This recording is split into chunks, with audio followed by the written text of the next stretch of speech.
الحمد لله رب العالمين، والصلاة والسلام على أشرف الأنبياء والمرسلين نبينا محمد وعلى آله وصحبه أجمعين. أما بعد، دا الله سبحانه وتعالى بتوفيق وداغب رحم وكرم سرا بكتاب عمدة الأحكام كي ننزمنغ دريم درست او دريم ناستد. مؤلف رحمه الله شروع د کتاب الطهاره نکړی ده، د طهارت مسائل، احکام د طهارت او د مسائل او طهارت ته پاکوالی ته وي. نو دا مسئله په اوله کې په دې راوړي ده ځکه چې په عقیده پسې او په کلمه د لا اله الا الله پسې او د پیغمبر صلی الله علیه وسلم په پیغمبري باندې په گواهی ورکولو پسې غټه مسله هغه د مانځه ده. او د مانځه کونجي لکه روایت کې هم داسې راغلي د مانځه کونجي چې دی نو هغه طهارت دی. نو چې څو پورې تا سره چابي او کونجي نه نو ته په دروازه نشي ورننوتی. ستا مونځ الله د هغه وخته پورې نه قبلی چې څو پورې ستا اودس برابر نه. هم دغه حدیث را روان دی. نو ځکه شروع د کتاب الطهاره نه کړی، طهارت مسائل، بیا په هغې کې اولنی حدیث د عمر بن خطاب رضی الله عنه راوړی انما الاعمال بالنیات، او د هغې په باره کې خبره شوې وه چې ولې دا حدیث په اوله کې راوړی دی او د نیت مسائل هغه بیان شوي. خو یوه مسله ورسره یاد ساتئ، هغه دا چې نیت دا د هر عبادت لپاره لازم دی. نیت دا د هر عبادت لپاره لازم دی. مخکې دا خبره ذکر شو. اوس چونکې د طهارت او د اودس او د غسل مسائل به بیانېږي او د تیمم، نو دې دپاره نیت پکار دی. او نیت د زړه ارادې ته وایي. مخکې وضاحت وشو چې په خوله باندې په ژبه باندې نیت ویل دا بدعت دی. خو چې کله ته اودس کې نو چې ستا زړه کې دا یي چې زه د په خاص طریقه چې د اودس چاردام کوم یا په خاص طریقه چې زه د غسل کوم یا د تیمم کوم، نو دا د الله دپاره بندګي کوم چې دا نیت دی، نو هله به دا عبادت شمارلی کېږي. لکه اوس یو سړی راشي هغه لاسونه مو وینځي، مخ وینځي، بیا لاسونه وینځي سنګلو پورې، په سر باندې مسح وکړي، غوږونو کې ګوتې ووهي او خپې هم وینځي، او نیت یې دی چې صفا شمه، یعنی ځان صفا کومه، خوله را باندې پرته ده. نو دې ته خو بیا اودس چاردام نه ویلی کېږي که نه. هلته نیت کې به دا یي چې دا کار چې زه کوم نو ولې کوم؟ صفایي دپاره، عبادت دپاره کو. ته چې کله اودس چاردام کې نو دې دپاره کې چې خولونه صفا شم، ولې کې؟ عبادت کومه، دا شرط دی.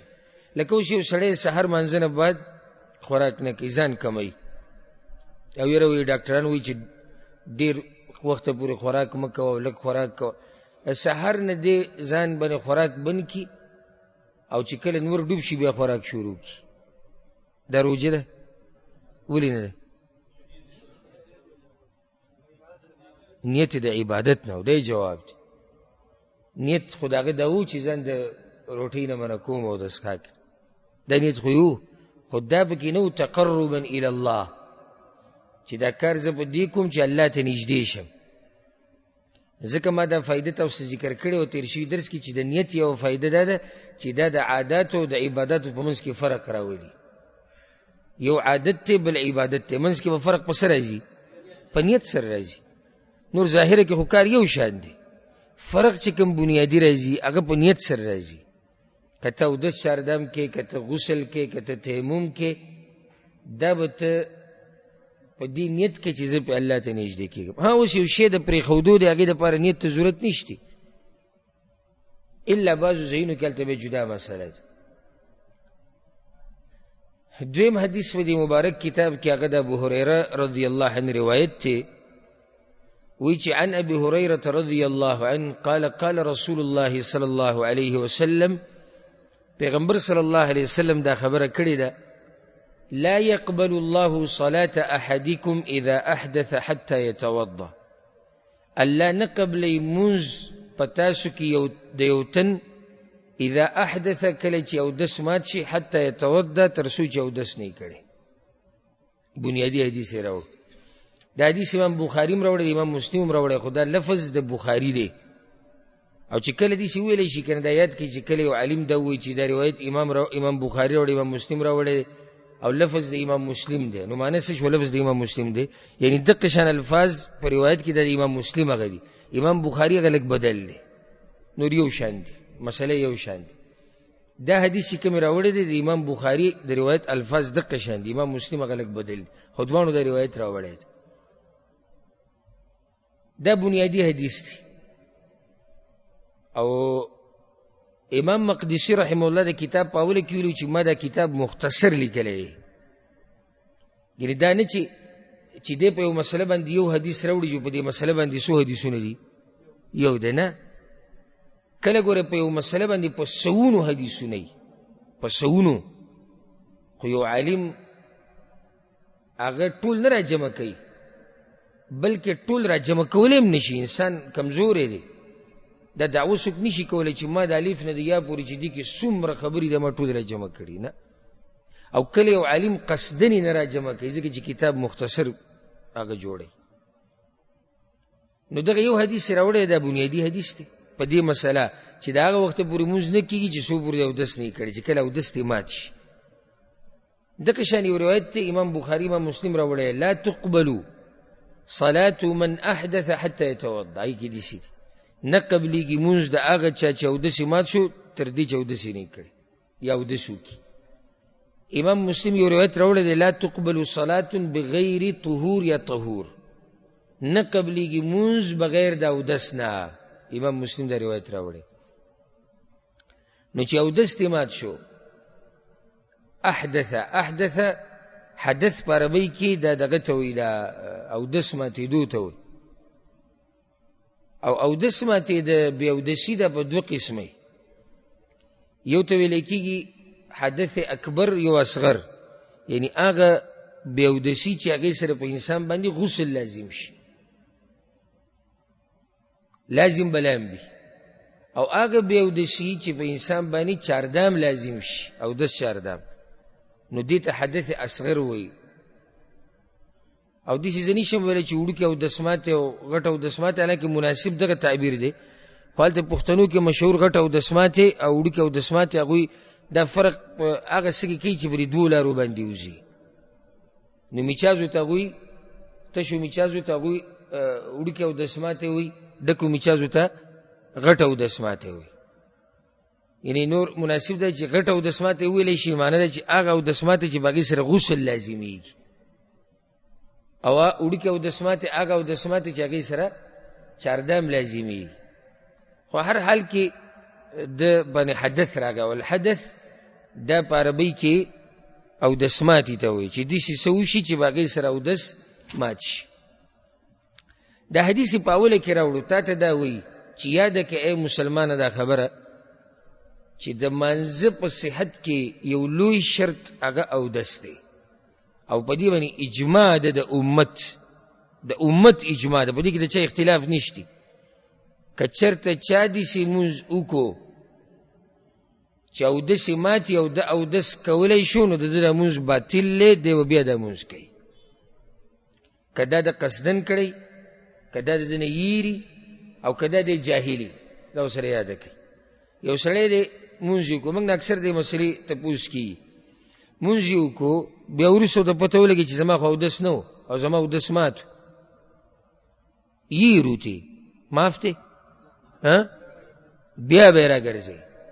یو سړی قصدن عمدن کوي، د ده خو مسله غټه ده، د خو په دین پورې استهزا کوي، خو دا مونځ یې باطل دی. یو سړی جاهل دی، دې ورته پته نشته دې مسلې، بیا یې مونځ څه دی؟ باطل دی. مونځ نه صحیح کېږي د هغه وخته پورې چې څو پورې دا اودس روغ نه وي، چې کله پې قادري، دا بله مسله شو. او انشاءالله که الله ژوند راکړو، طاقت او توفیق یې راکړو، نو قیمتي مسائل به ورته موږ بیان کوو. دا ما اکثر بیان کړي دي د مشکات په درس کې، د بلوغ المرام په درسونو کې، د عمدة الاحکام درسونه ما ډېر پوخا کړي، خو هغه وخت کې دا ریکارډینګ او دا مسلې نه وي، یعنې په هغه وخت کې ما ته ښکاري چې کتاب الطهاره مسائل ما بیان کړي، نور کتاب نه خو کتاب الطهاره.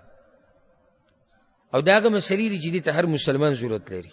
لکه داسې څوک نشته چې دا ووایي چې زما ورته ضرورت نشته، یا بعض وایي دا مسلې د علماو دي که نه. نو اوس دا مسله صرف د عالم ده او دس ماتېدل عامو خلکو ته دا راپېښېږي، عامو خلکو ته دا مسله راپېښېږي چې دوی د اودس مسایلو ته ضرورت لري او د طهارت احکامو ته. دا صرف د علماو مسله نه دی چې عالم ته به دا مسله راپېښېږي. نو دلته دا مسله یاده کې یو سړی د طاقت نه لري،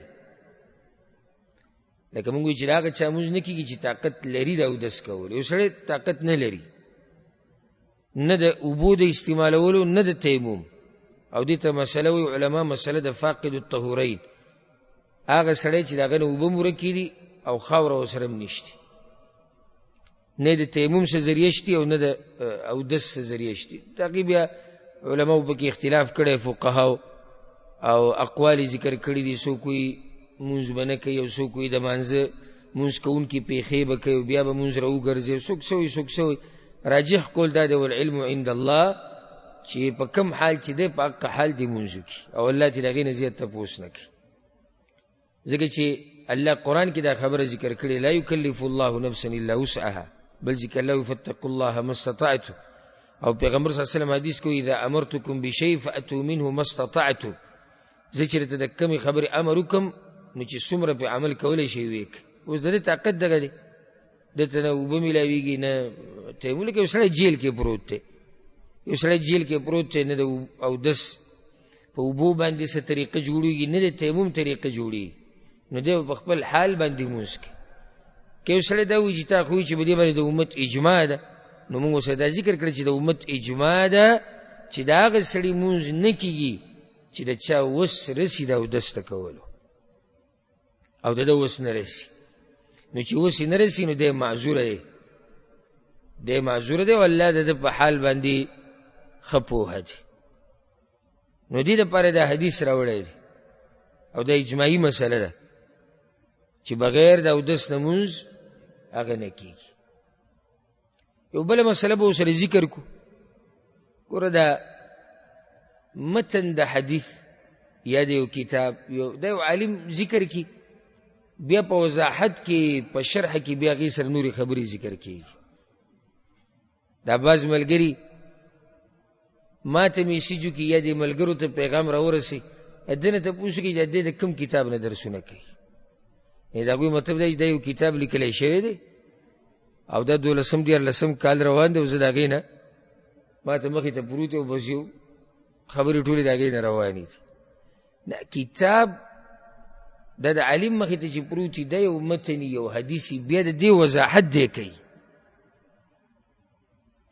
نو دا داسې نه چې د ټولې خبرې په یو ځای کې راجمع شوي پرتې دي او ته به هغه کتاب وایلې او د هغې نه به شروع وکړه درسونه بیانوه. دا خو بیا اسانه شو. تاسو هم ځان له یو کتاب پیدا کړئ شروع وکړئ، کتاب به ته مخې ته پروت وي او درسونه کوئ. نو اوس دا مقدسي رحمه الله یو حدیث راوړو، بیا د دې حدیث سره ډېر مسایل تعلق ساتي او هر حدیث چې راځي هغې سره ډېرې مسلې تعلق ساتي. خو موږ به کوشش کوو چې څومره مسلې او فایدې ترې راویستی شو هغه بیان کړو، د دې دپاره چې زموږ د وروڼه او خویندې هغه د پیغمبر صلی الله علیه وسلم په دې خبرو باندې په صحیح طریقې سره پوه شي. دا مسله به بیان کړو چې اودس اخر ماتېږي بس دا د ته بیا ومیم او بیا د ته ومیم. دا مسله ګوره تا ته هم راپېښېږي، که ته د دې نه ځان داسې بېزاره ګڼي چې نه زما مسله نه ده، نو څه ووایم؟ داسې څوک شته انسانانو کې چې اودس یې نه ماتېږي؟ اودس ماتېده د بې اودسۍ حال خو دا خو په هر چا راتلی شي، په هر چا داسې راځي. اوس که هغه د بعضو هغه کیسې کوي چې لکه 40 کاله په یو اودس باندې مونځ کړی دی، نو هغه بې سنده خبرې دي او نه بې دلیل شته. وایي پلاني ځکه یو بزرګو 40 کاله په یو اودس مونځ کړی. حیران یم زه دې ته، 40 کاله د آخر دا کم بدن الله دله ورکړی.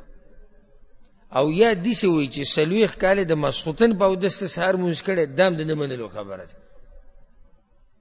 حدیث ویل چې یو هفته د ماسخوتن په اودس باندې سهار مونځ کړی، بیا سنه سه وبهمنو لس ورځې کړی، اوس څلوېښت ورځې نه دی اوده شوی دی، نه ښځې ته به نږدې شوی، نه به چې ته اودس ماتې ته ضرورت راغلی، نه به په خېټه بوج راغلی، نه به د مثانه چېرته د میچازو نه ډکه شوي. اوس که دغه قصې کوئ نو دغه قصو موږ ذموار نه یو. انسان هغه ته دا مسلې راځي، دا یادول اهم دي. اودس په څه ماتېږي؟ ګوره بعض خبرې هغه دي چې هغه اتفاقي دي، یعنې د ټولو علماو په اتفاق دی چې به اودس ماتېږي. بعض هغه دي چې هغه اختلافي دي، یعنې بعض علماو اودس ماتېږي، بعض وایي نه ماتېږي. زموږ طریقه په دې کتاب کې دی، که چېرته اختلاف ذکر وکړو د علماو نو بیا به کې راجح قول ذکر کوو د دلیل په رڼا کې. او الحمدلله دا زموږ منهج نه دی خواهش پرستي. کله چې موږ وایو چې دې عالم دا خبره زوروره ده، دا په دې نه وایو چې دغه عالم د ذات سره زموږ خاص محبت دی، دا په دې وایو ځکه چې دغه عالم سره دلیل مضبوط دی بس. او که چېرته داسې وشي چې هغه عالم هغه استاد چې ما ورسره په کلونو سبق ویلی که نه، او هغه ماته یو مسله ښوولې او دلیل یې پې راته ښوولی، او بل عالم مې په مسله پوه کړي او هغه راته دلایل وښیي او د هغه د دې نه مضبوط وي، نو زه د دې بل دې خبرې ته زوروره وایم. خو هغې کې دا نه چې د خپل استاد ما بېادبي وکړه، ځکه چې موږ الله مکلف کړي په دې چې تاسو د دلیل تابعداري وکړئ، او قیامت په ورځ به تپوس هم دې باره کې کېږي چې تاسو د قرآن او حدیث تابعداري کړې ده او که نه. نو انشاءالله مسله به درته ښه واضحه بیانوو، خو که مشکل تا کې نه و، که مشکل تا کې نه و، زه به پوره کوشش کوم. اوس که تا کې مشکل وي نو د هغې هم زه ذموار نه یم. ذهن دې کمزوری دی، توجه دې نشتي، هسې ټیم پاس کې علم زده کولو شوق دې نشتي، نو د هغې خو زه ذموار نه یم. ذموار دې یم چې تا ته زه مسله په واضحه په سره پښتو کې ته بیان کړم چې مسله دا ده، دلیل پې دا ده. اوس مخکې یادې نه یادې، نوټ کوې نه نوټ کوې، عمل پې کوې نه پې کوې، دا ته پوه شه او ستا کار پوه شه. اولنی خبره چې هغې سره اودس ماتېږي، هر هغه څه چې په دې دوو لارو باندې وځي، هر هغه څه چې په دې دوو لارو باندې وځي، علما دې تعبیر کوي الخارج من السبیلین، هغه څه چې په دې دوو لارو وځي. دوه لارې یعنې مخکې او شاته، د ډکو میچازو ځای او د تشو میچازو ځای. او بل زمونږ په دې درسونو کې به دا خاصیت دی چې دې کې به هره خبره واضح وي. الله او د الله پیغمبر چې یو خبره بیان کړې ده نو موږ څه د هغوی نه زیات غیرتیان خو نه یو. یعنې اوس که ته چې ته مسله شروع کړي چې اودس په دې ماتېدو، یاره توبه، دا مسله اوس دی بیانوي. ښه په دې سندره کې او په دې فلم کې چې د عشق دا خبرې کوي او دا جنکۍ تختۍ را تختۍ او ستا په کور کې لګېدلي، دغې کې غیرت نه درځي تعالی، هغې کې شرم او حیا نشته.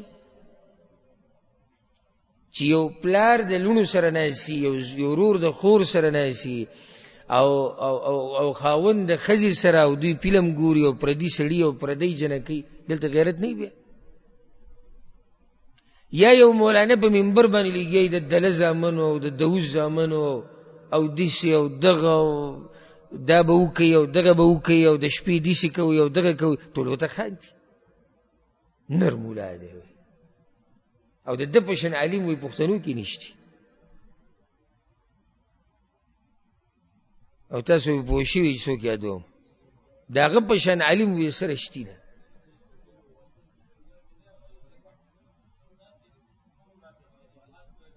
ما پرون دا بیان واورېدو، د حاجي صاحب چې کومه مسله ذکر کړ، دغه مولانا صاحب دا بیان ما پرون واورېدو چې ما اول ذکر کو بل مولانا، خو دا دوی منځ کې دا خبر را یاده کړ. نو هغه دا ویلي چې د اولني سب کې چې کوم خلک ناسي دا اکثر منافقانی او بیا سپینګیري او داسې کړانچي لکه سپی چې وار راوړي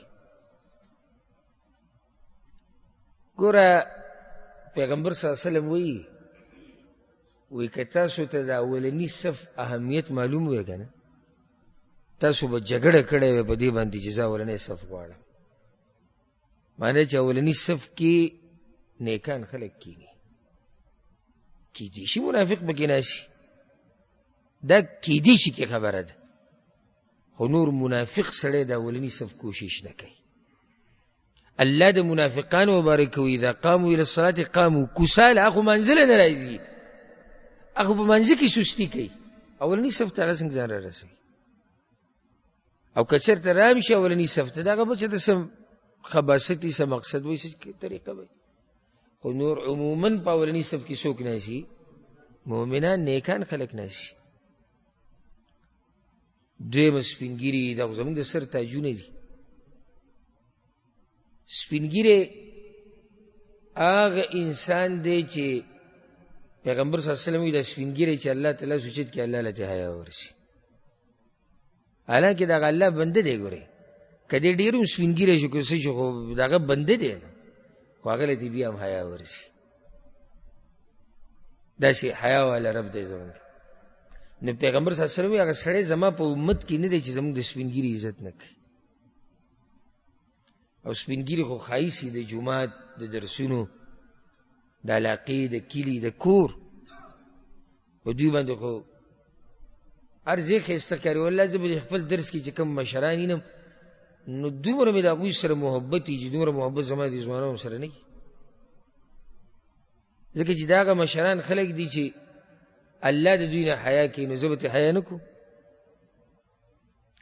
بل د هغه خلک دي چې عمر ډېر تېر کړی دی نو نیکیانې زموږ نه زیاتې کړي دي زموږ نه زیات عبادتونه کړي دي ډېر وخت یې تېر کړی بل دا چې مشران دي نو هلته زموږ هم مشران دي نو څنګه چې موږ غواړو چې زموږ د مشرانو سره وشي نو داسې به د بل د مشر سره هم کوي که نه موږ دا غواړو زموږ د مشر د خلک عزت کوي نو د هغه بل د مشر به هم عزت کوي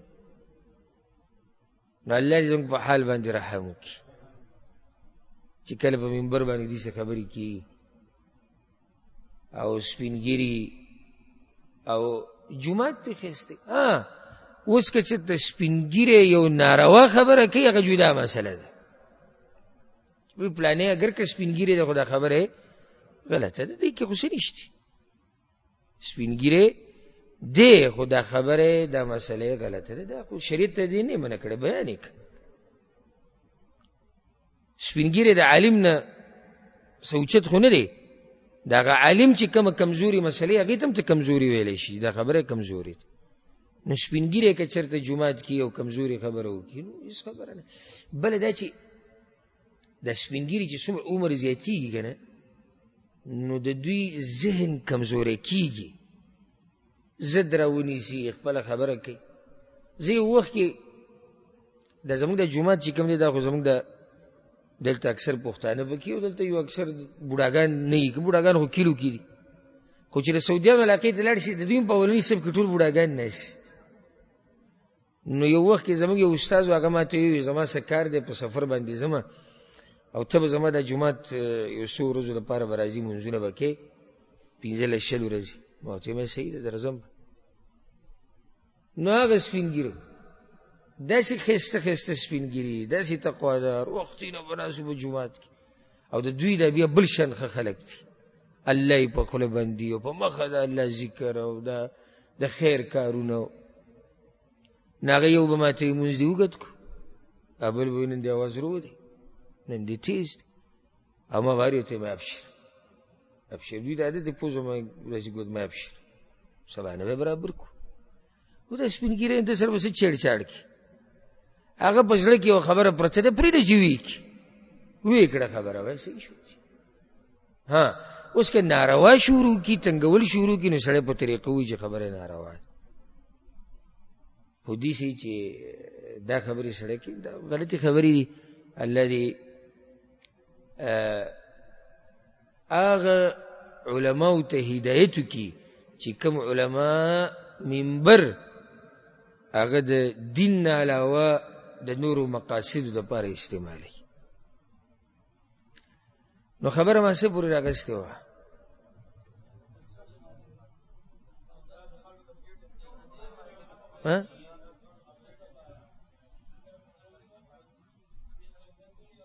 بارک الله فیک. خبره ما دا کوه چې نه کته دلته او داس په مسایلو کې صفه خبره کوي دا جید خاص مسلې بیان کړي دا بیانول نو او مولوی صاحب کنځلې کوي څه خبره نه ده سندري اوره څه خبره نه ده ټیک ټاک کې هر قسمه فحاشي اس خبره نه ده خو مولانا صاحب غریب کې خلوازه کړو مسلې د قران او حدیث بیان دا مسلې دا څوک بیانې نو الحمدلله هر مسله به خوازیه بیانو په دوه لارو باندې چې سوزي دې سره ودس ماتي دا په دوه لارو چې سوزي دا په دوه قسمه یو ته علماء وي معتاد یو ته غیر معتاد معتاد یعنی عادتاً په دغه لارو زی عادتاً چې په دې دوه لارو زی لکه ډکی میچازي دې سره ودس ماتي دي کې شک نشته تشي میچازي دې سره ودس ماتي منی مذی ودی دا درې قسمه وبزي د عورتنا منی مذی ودی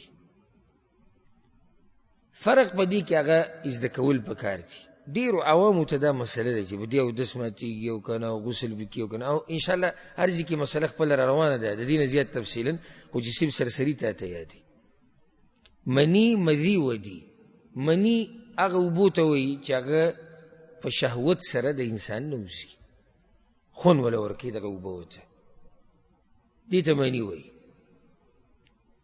دا وبچ د انسان د بدن نوزي په خون سره یو خو بیمار دی د بیمار جدا مسله ده په خون سره د چا د بدن نه د وبوته په دغه لار نو دې سره په د باندې غسل لازم شو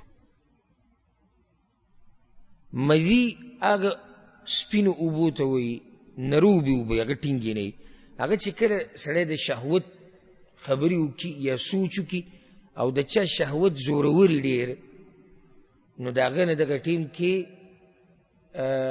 سپینې وبزي اکثر د خبروم نه چې مانه وبتلې دي نو په دې سره غسل نه لازميږي په دې سره او دس لازميږي او دس مات شو او عورت دا به انزي او دا تخفیف په شریعت کې دی چې پرتوک کې به کم زیاده وبلګي دي هغه ځبنه وبون ولا بس هغه سره صفاکی ځکه چې دا ګرانه دي چې سړی په مخ چې دا بدل کو دا سم وینځ او نه چوړي کو نه ګرانه شو نو شریعت دا سانتیا زموږ د پاره جوړ کړی دا چې ته د سوبرواله وین ولا وی شینده په دوبه بس دا صفاش دریم قسم وبچ هغه د الودی وی پاره به کې ودی هغه وبوت وی چې دا د بیماری د لاسه د میچازو نه مخ کیږي یا د میچازو نه ورسته زی میچازو سره زی دې سره مودس ماتي خو غسل نه لازميږي غسل صرف په سر لازميږي په منی وته سره هم کله شهوت سره وزي خون ور کوي اوس سړی بیمار دی دا لکه منیتی اسی زی رواني نو د دې به دغه مسله نه ده او دا په خپل ذکر راشي ان شاء الله دغه شان هوا وته سره ودس ماتيږي دغه شان زنانه باندې چې د حیض بیماری راشي کې سره ودس ماتيږي استحاضي وینه د رګ وینه پیرای شي د سره ودس ماتي ځکه دا هر څه په دغه دوه لارو باندې شي غیر معتاد شي کوم په دوه لارو ته کې سره ودس ماتيږي لکه اوس د ډکو میچازو په لار باندې وینه راوته د ډکو میچازو په لار باندې یو سړی بیمار دی وینه راوځي د سره ودس ماتيږي اگر کدا معتاد نه دی یعنی په دغه طرف باندې وینه نه راځي خو قرآن شي نو دې سره ودس ماتيږي بلکې دا قانون یاد کړئ خبر وټول اسانه شي په دې دوه لارو چې سموزي او دس ماتيږي نو دا خو غټه مسله حل شو غټه مسله دې سره حل شو چې به دوه لارو سوت او هغه سره ودس ماتيږي کې وسړی وږي اوس مسله راشي چې ویني ماتي دو سره ویني وته سره ودس نه ماتي او بیا په موږ باندې دا دلیل پېښ کړي چې ته وی چې په دې دوه لارو باندې ویني وځي نو ودس په ماتي نو دلته ولې ماتي ها ځکه دا په دې دوه لارو وته مو خبر دې دوه لارو کو چې په دې هر څه لارو ودس ماتي دویم چې باقي سره ودس ماتيږي دویمه خبره ډوب خوب النوم المستغرق، هغه خوب چې د هغې سره انسان احساس ورک شي. یعنی که چېرته دی اودسې مات شي نو دی په ځان باندې نه پوهېږي. د داسې خوب سره اودس ماتېږي. ډوب خوب دا معنی نه دی چې 8 ګنټې ودی. ډوب خوب معنی چې دی په ځان نه پوهېږي، د خواوشا په حالاتو دی نه پوهېږي، دې ته ډوب خوب وایي. او په دې دلیل د امام ترمذي راوړی دی، د صفوان بن عسال رضی الله عنه روایت دی، وی پیغمبر صلی الله علیه وسلم موږ ته ویلي چې کله تاسو په سفر یئ نو موزي 3 ورځې 3 شپې مه لرې کوئ، یعنې په دې مسح کولی شي الا من جنابه، سوای د جنابت په حالت کې چې جنوب شو او لامبې نو لامبلو کې خو به لازم موزي لرې کوي، لکن من غائط و بول و نوم، چې ډکې میچازې دې وکړې، تشې میچازې دې وکړې، یا اوده شوې اودس دې مات شو، موزې مه وباسه، ځکه چې غسل خو پې نه لازم. دلیل ما دلته دا خو دا خوب یې پکې ذکر کړی و نوم، نو په خوب سره اودس ماتېږي. دا کم خوب دی؟ نو بعض علماو د عادت دا خبر اوږدول ولا مزه ورکوي، لکه دا چې پروت یې په دې اودس ماتېږي، که چې ناست یې په هغې اودس ماتېږي، که په ولاړ اوده شي هغې سره اودس ماتېږي، او که نه که ډېر اوده شي او که لږ اوده شي، خبره سمه اوږده شي. لنډه دا ده حدیثونه چې را جمع کړي د هغې نه دا مسله راوځي. هر هغه خوب چې هغه ډوب خوب وي، که هغه ته په ناسته ودې که هغه ته په ملاسته ودې، د دې سره اودس ماتېږي. هر چې د مقدمات النوم چې ورته ویلی کېږي، مقدمات د خوب په د اول سر کې چې دا کوم حالات په سړي راځي او د خواوشا اوازونه په ده باندې لګي، خو ګنګس شوی د خبرو باندې پوهېږي نه، نو دا سړی د ده په دې خوب باندې اودس نه ماتېږي. او په دې به ته دلیل وښایو، یو دلیل دوه به ته بیان کړو. حدیث ته عبدالله بن عباس رضی الله عنهما په صحیح مسلم کې دی، وایي چې بتو لیلة عند خالتي میمونه رضی الله عنها، ما د خپلې ترور میمونه کره شپه کړې وه. وی ما ورته چې پیغمبر صلی الله علیه وسلم کله پاسېدو د شپې منزله ما به ورسره پاسې. هغه وی چې صحیح دی. وی پیغمبر صلی الله علیه وسلم د شپې را پاسې تهجد کول، نو زه د هغه ګس طرف ته ودرېدم، او د دې غلط ودرېدو که صحیح ودرېدو؟ د امام به کوم طرف ته ودرېد؟ ښی طرف.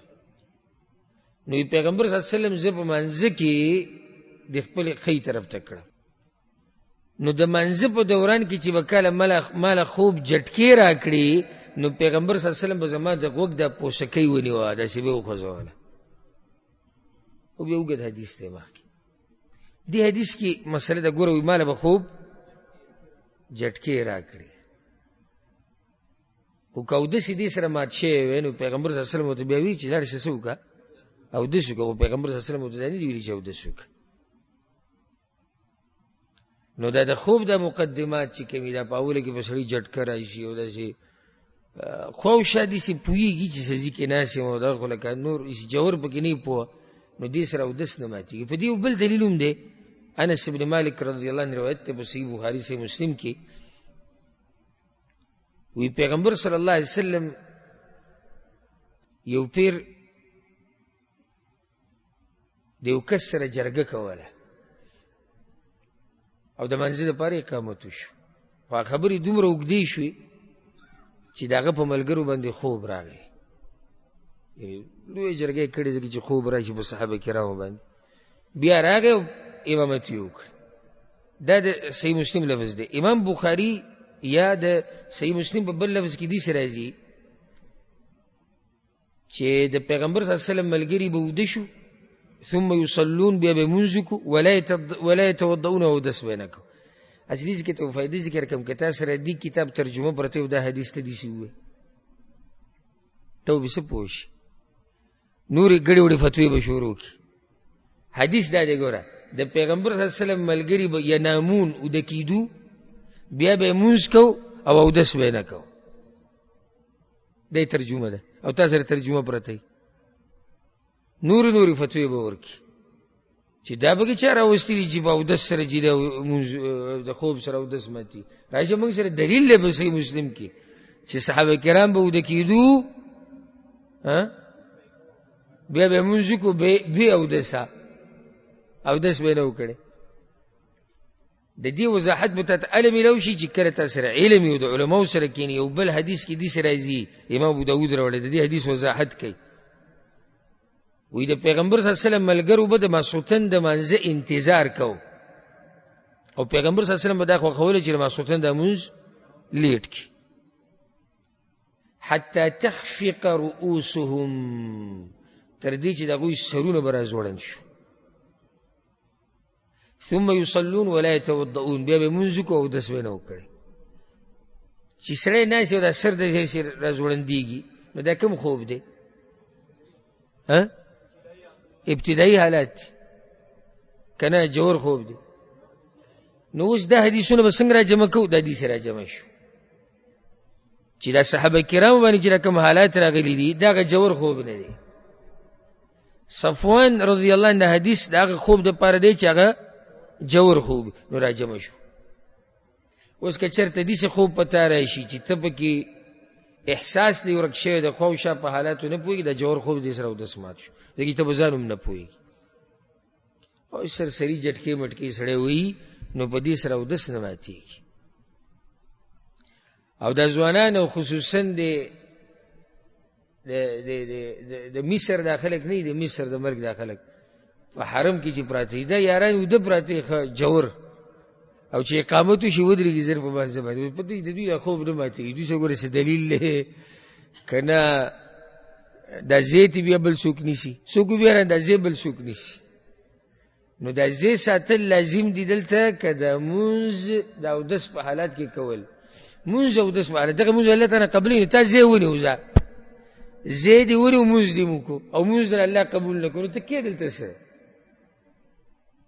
نو ډېر موږ داسې لیدلي دي چې پراته او څه پکې ما داسې خوځولي هم دي چې ګوره ټایم لږ دی خو هغه اثر پرې ونه کړي چې کله دا اقامت شروع شي تاسو هم لیدلي. نو نور خلکو کې هم دا مسله بعضو کې شته خو په دې مصریانو کې به ډېره به ډایرکټ پسې مونځ به شروع کړي. نو دا د دې خلکو غلطي ده. دا طریقه څه ده؟ دا طریقه غلطه ده. نو دویمه خبره چې هغې سره اودس ماتېږي څه شوه؟ ډوب خوب. خوب صرف نه ډوب خوب جوړ خوب.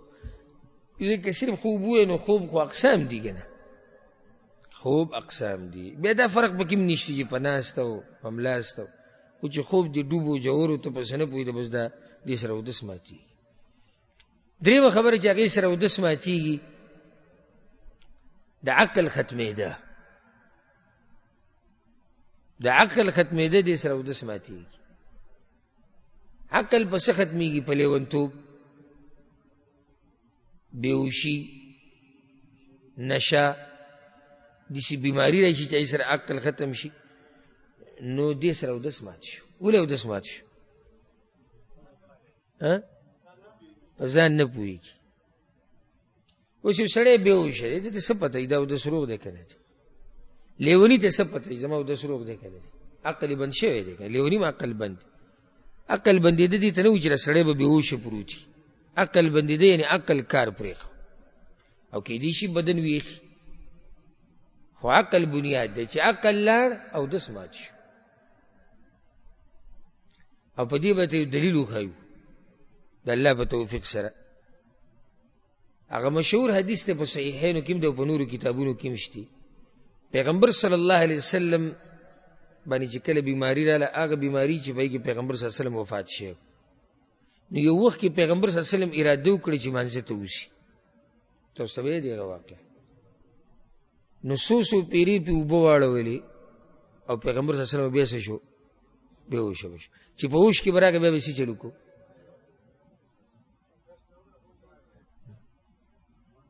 بېهوشه به و چې په هوش کې به راغی بیا به څه چل وشو؟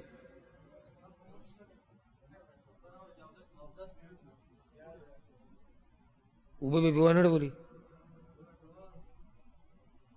بیا سوال چې بېهوشه شو رپا به څه دوسي چل به وکړو؟ اوبه به پرې واړولې که نه داسې نه وه که دا اوبه په اوله کې مسلسل واړولې او بیا بېهوش شو، او چې هوش کې به راغی اوبه به پې واړو، په ما اوبه را واړوئ. دا ولې ځکه چې پیغمبر صلی الله علیه وسلم بېهوشه شوی و، او چې څوک بېهوشه شي نو اودسې مات شو. دا پې دلیل دی ولله الحمد. څلورمه خبره چې هغې سره اودس ماتېږي او دا مسله اختلافي ده، هغه دا چې د اوښ غوښه خوړل د دې سره اودس ماتېږي، او راجح قولم دا دی چې د اوښ غوښه چې دی وخوړه اودس مات شو. او په دې کې یو واضح دلیل دی، واضح په صحیح مسلم کې د الله په مخ کې موږ څه جواب ورکوو؟ موږ سره حدیث دی، او یو عالم تاویل کړی دی، اجتهادي کړی دی، یا د دلیل ورته نه رسېدلی، هغه خو معذوره دی. خو چې موږ ته دلیل را ورسېږي نو بیا موږ معذوره نه یو. په صحیح مسلم کې دا حدیث دی د جابر بن سمره رضی الله عنه، وی یو سړی راغی د پیغمبر صلی الله علیه وسلم پسې ورته وی چې اتوضأ من لحوم الغنم، یا رسول الله که چېرته د ګډې بیزې غوښه وخورم نو بیا به چاردام کوم؟ پیغمبر صلی الله علیه وسلم ورته ان شئت فتوضأ وان شئت فلا، که دې زړه غواړي چاردام وکړه، که دې زړه نه غواړي مې کوه. نه ماتېږي په اودس، ځکه ورته داسې وي، ځکه که ماتېدی بیا خو دې داسې نه شي ویلی چې زړه دې څه غواړي هغه کوه. قال اتوضأ من لحوم الابل، هغه سړی وي یا رسول الله او چې د اوښ غوښه وخورم بیا به اودس کوم؟ پیغمبر صلی الله علیه وسلم ورته نعم فتوضأ من لحوم الابل، او چې د اوښ غوښه وخورې نو بیا اودس کوه. د دې سره اودس ماتېږي. الله اعلم حکمت، بعضو علماء خو دا حکمت ذکر کړی حکمت تعبدي دی، یعنی بعضو عبادتونه دي چې هیڅ ته حکمت ښکارم نشي، حکمت تعبدي. تعبدي څه مطلب دی؟ یعنی دا د الله بندګي ده او موږ یې کوو. چې ډېرې خبرې چې زموږ ذهن ورته نه رسي. یو مسلمان دپاره غټ حکمت دا دی، ته ولې دا کار کې؟ الله او د الله پیغمبر راته ویلي، الله بندګي ده بس. خو بیا علما کوشش کوي، نو یو حکمت دا بیان کړی دی چې د دې اوښ دا غوښه چې د دې کې ګرمایش دی، ګرمه غوښه ده، او دا واضح خبره ده، چا چې خوړلې ده، چا یې پیس کړي ده، هغوی ته پته ده ګرمایش پکې ډېر دی، نو ځکه شریعت بیا اودس وکړه. بعض علما وایي چې یعنی د دې اوښ دا خوی شیطاني دی، او یو حدیث کې داسې راځي چې د اوښ په قوبه باندې شیطان ناستي، د اوښ د لپاسه قوبه نه، په دې شیطان ناستي. نو کله چې سړی دا وخوري که نه، د ده دا جسم هم ګرم شي او شهوت یې راتیز شي، شهوت راتیز شي، نو داسې نه چې ته شیطاني کار وکړي، نو د هغه ګرمایش د کمولو دپاره دې څه وکړي؟ اودس دې وکړي. دا بعض علماو دا حکمتونه ذکر کړي دي. یو څو مسایل به د فایدې دپاره ذکر کړو. اوس که څوک دا سوال وکړي چې د اوښ اینکه څوک وخوري یا زړی وخوري یا لرې د اوښ وخوري، نو دې سره به اودس ماتېږي که نه؟ ولې؟ اوښ که خو دندې خو غوښه ورته ویلی کېږي، اینې ته څوک غوښه وایي؟ صحیح ده، د اوښ حصه ده، غوښه ده. راجح قول دی کې دا دی چې د دې په خوراک سره اودس ماتېږي، ځکه کله چې داسې وویلی شي چې د پلاني څاروي غوښه، نو غوښه یاد کړی شي، او د غوښې نه مراد صرف غوښه نه، بلکې ټول څاروي جملتن یاد شي چې په څاروي کې دننه څه دي. یاره موږ نن ګډ وخوړو، خو څه مو وخوړو، نو ده به صرف غوښه خوړلي، کېدای شي اینې خوړلي، کېدای شي زړی خوړلی، کېدای شي ګردې خوړلي، او کېدای شي لرې خوړلی. خو چې کله غوښه وویلی شي نو دې کې دا ټول هر څه دننه راشي. نو د اوخ غوښه چې وویلی شي نو دا په کوم دننه رالو، دا قول احتیاطي هم دی.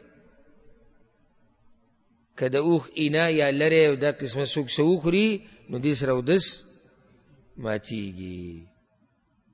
ها بله مسله به ورسره هم ذکر کړو. او چې سړی اوس د اوښې پی وڅکي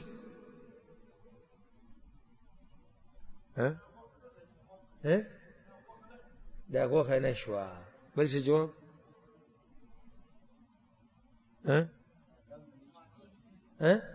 ولې ماتېږي؟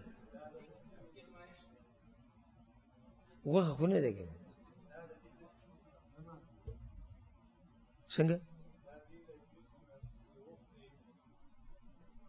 د اوښې د بدن نه راوتي ده، بدن کې ګرمایش دی،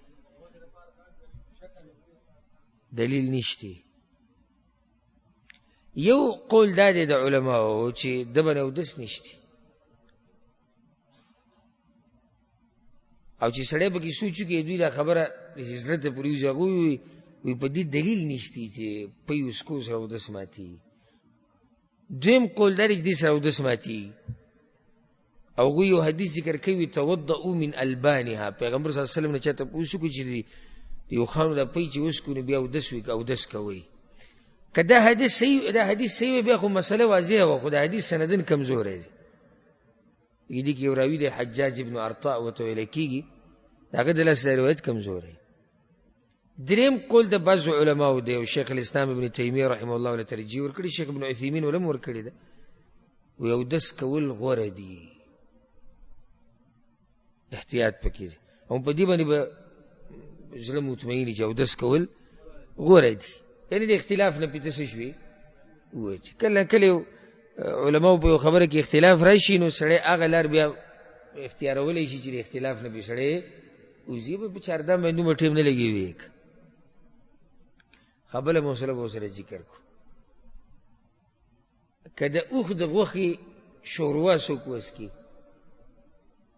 دې سره به اودس ماتېږي؟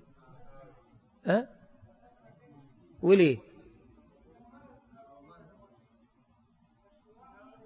شوروا غوښه ده څنګه؟ هغه د غوښې نه ده، خو اوبه دي.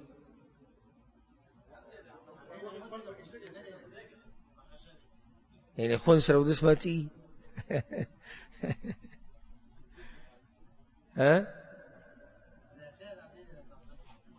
بعض علما وایي دې کې اودس نشته، وایي لکه څنګه چې پی ته وڅکي د اوښې پی د وڅکي البته اودس نه لازمي، دې شان په دې نه لازمي. او بعض علما وایي نه اودس به کې. ولې؟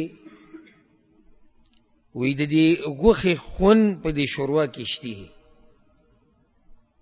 بلکې دې سره وایي کله نه کله دي چې د غوښې ټوکړه پکې هم راتلی شي، اثرات پکې ذرات پکې راتلی شي، ځکه چې لازم د غوښه پکې خوټ کېدلې ده.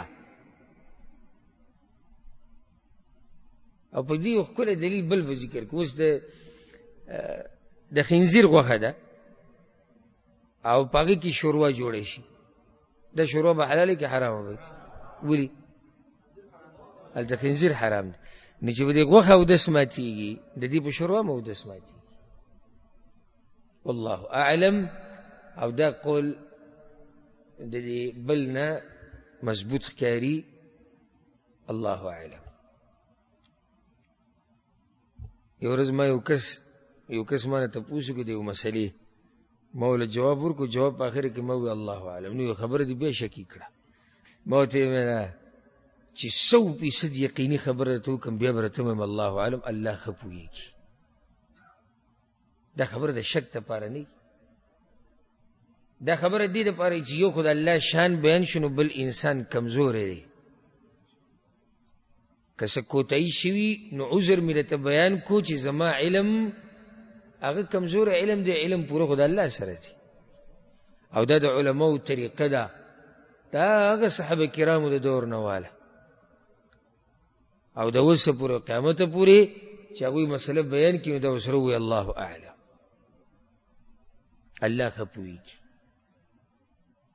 او دې مسله کې اختلاف ته موږ خو دلایلو ته وکتو چیرې دا داسې کېدی شي دا داسې کېدی شي رب العالمین چې پوه ده خو په داسې پوه دی شي سم پې پوه ده نو د الله اعلم دې کې د الله شان بیانول مقصدي او یو عذر وړاندې کول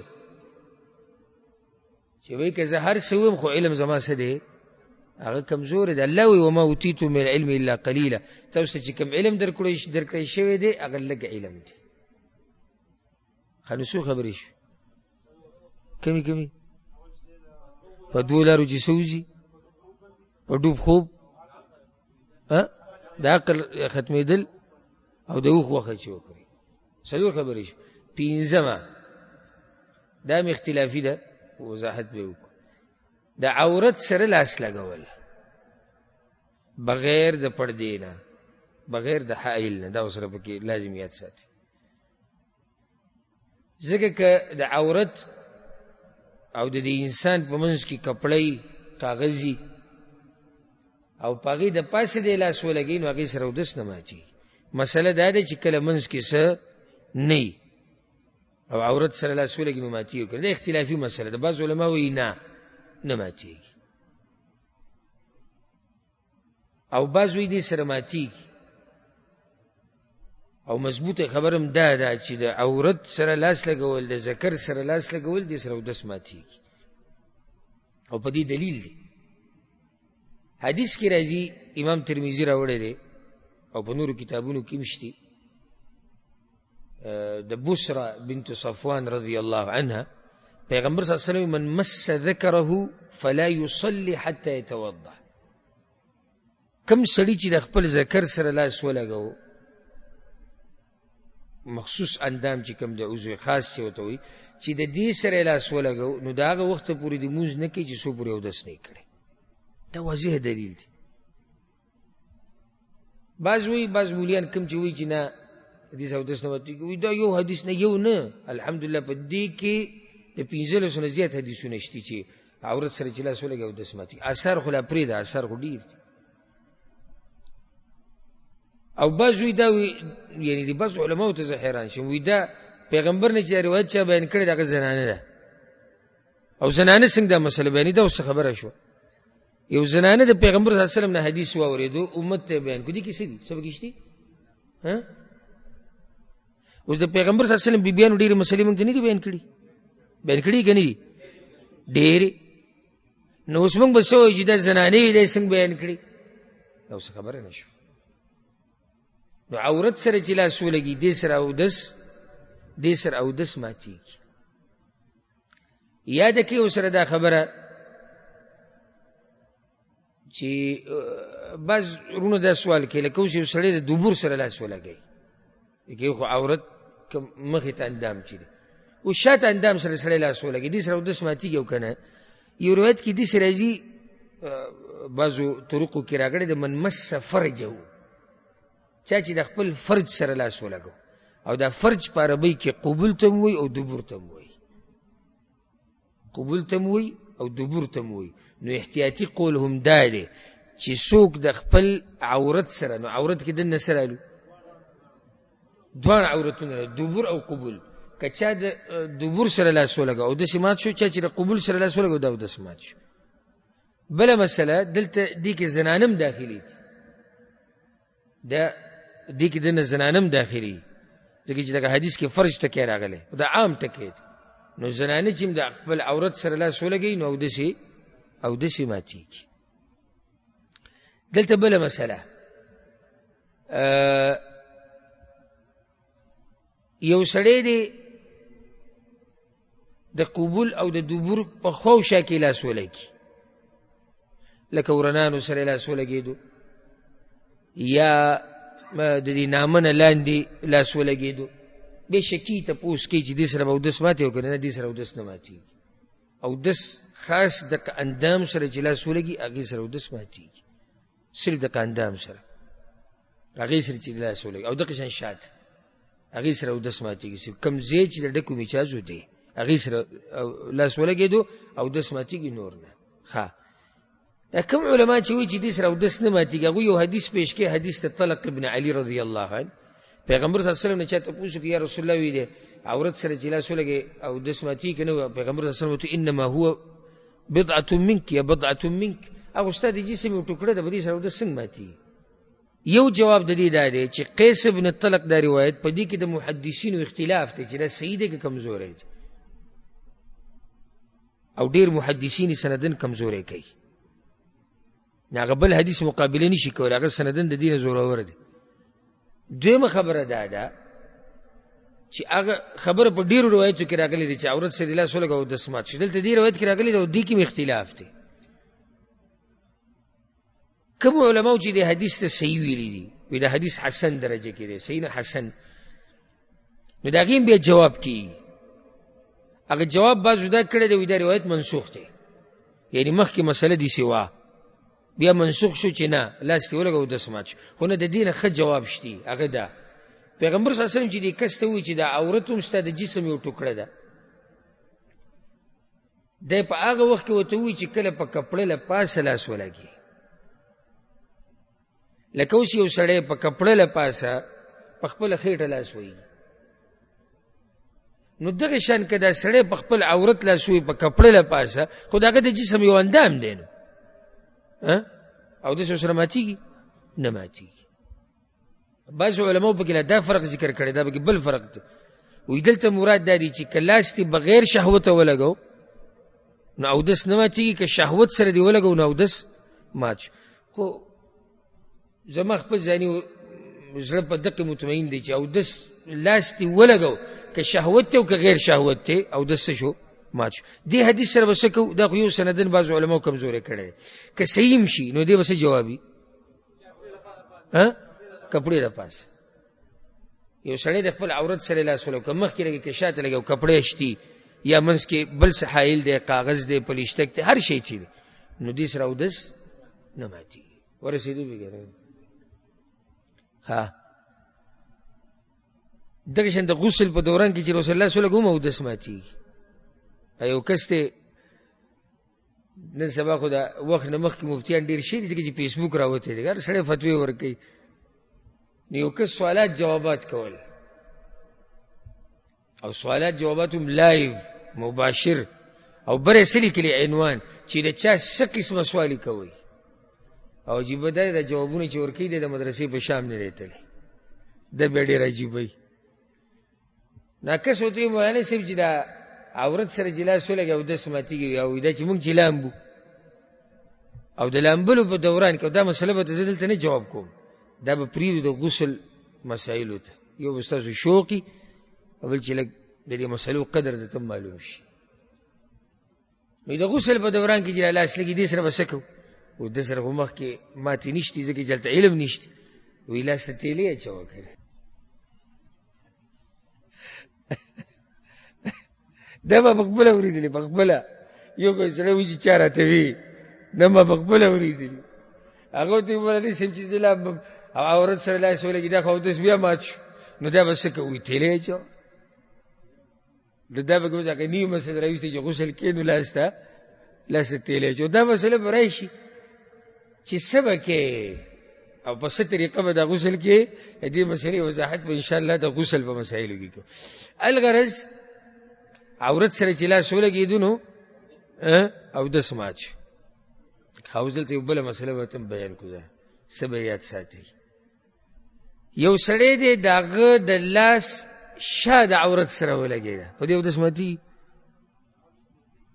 لکه یو خو دا ورغوی دی، دا خو واضح ده، ورغوی ولګېده خو لاس ماتېږي، یعنی د لاس خېټه، دی خېټه ده، د لاس خېټه ده، ملا د لاس دا ولګېده عورت ولې وماتېږي؟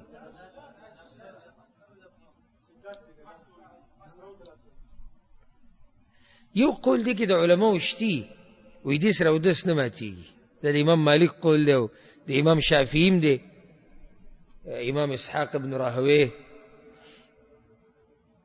هغه وایي د لاس ته شا چې ده که نه دا په اصل کې دې دپاره نه دی چې ته پسې شی مسک کړي.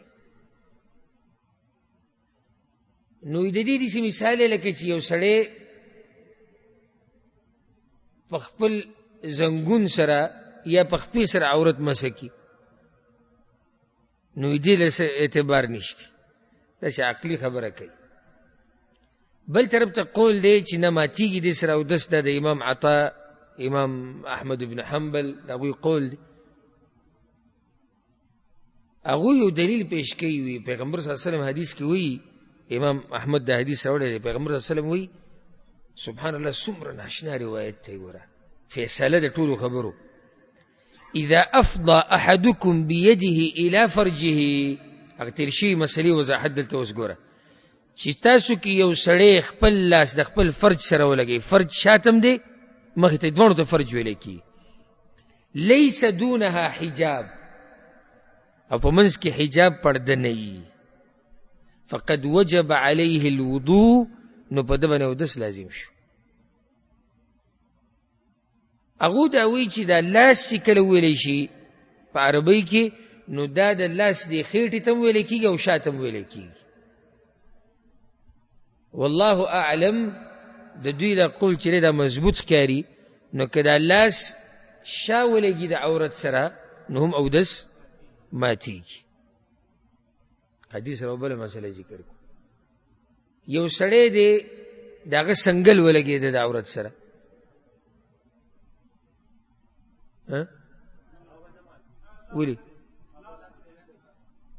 ولې لاس دا پوره دې موټه پورې لاس نه ویلی کېږي ورته،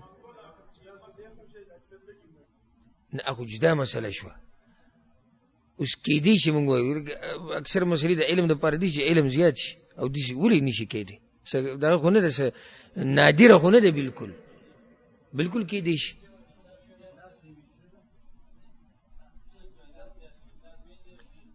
ګوره عربۍ کې چې کله ید وویلی شي، ید مطلق لکه حدود یې ونښوی شي، نو دا د دې کوع پورې، کوع د مړوند پورې دلیل پې څه دی؟ لکه الله وی د غل سړي او د غلې ښځې لاس پرې کوي، لاس کوم ځای کې پرې کېږي؟ دقه مړوند کې، ځکه چې هلته الله مطلق لاس ویلی دی.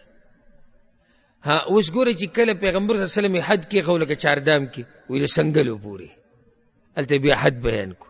چې کله ید وویلی شي شریعت کې او حد بیان نشي، نو ید به د کوم ځای پورې مرادي؟ د مړونه پورې. نو که چېرته سنګل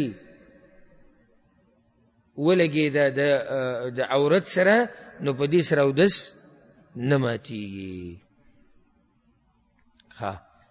یو څو مسلې نور هم پاتې دي، او زه هم چې بیان یې کړو ټیم یو څو منټه دي. یو مسله دا ده، دا به د فایدې دپاره ذکر، دا هغه خبرې چې دې سره اودس ماتېږي، ته بیا ووایه زر زر، چې په دوو لارو سره لاړو، په ډوب خوب، عقل ختمېدل، د اوښ غوښه، عورت مسه کول، دا یقیني 5 خبرې واله په دې سره اودس ماتېږي. واضح شو که نه؟ ګرانه ده که اسانه ده؟ اسانه ده.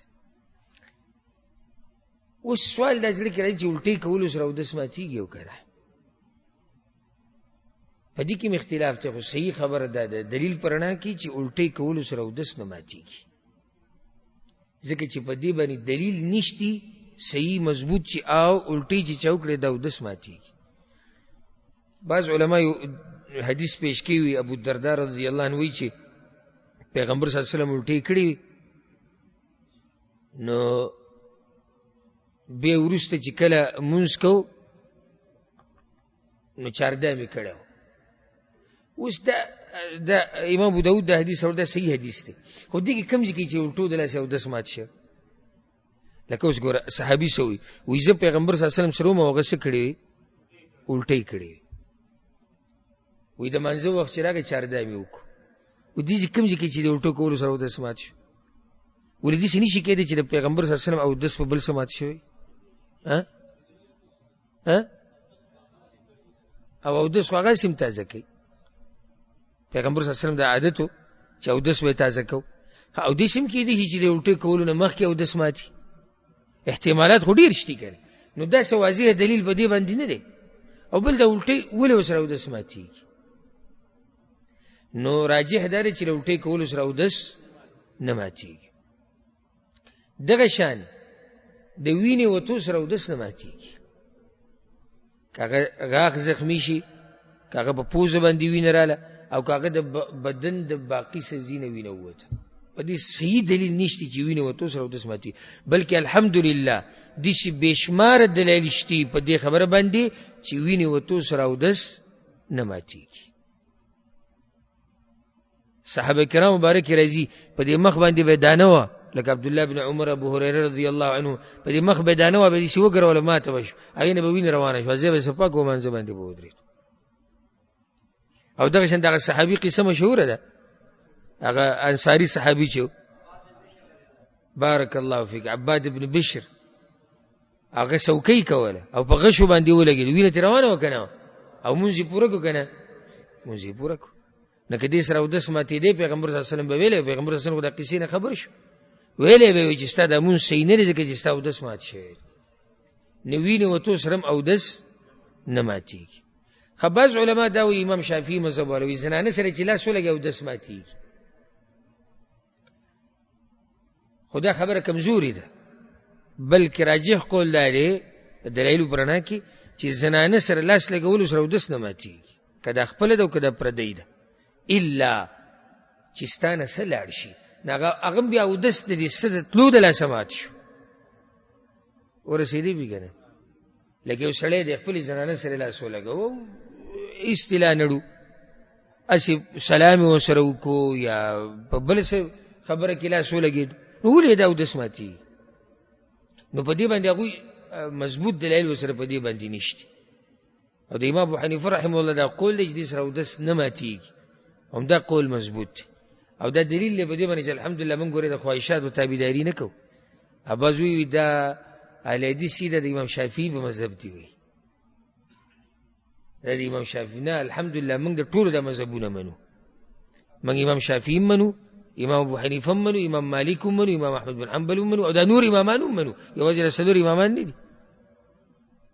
خو که کم امام سره په مسله باندې دلیل مضبوطي، نو بیا د هغه د قول تابعداري کوو، ځکه چې زمونږ کار د څه سره دی؟ هغه د دلیل سره دی، په دې باندې به اکتفا وکړو. او انشاءالله باقي مسائل به پر روان درس کې بیانو. د 3 نمبر حدیث نه به شروع کوو. دا ډېر خوندور درسونه دي، او چې څوک دې کې شریک شو په توجه سره او په شوق سره ناس او خبره اورېدنو، ډېرې فایدې به ترې واخلي. الله دې موږ پوه کړي په قرآن او په حدیث باندې.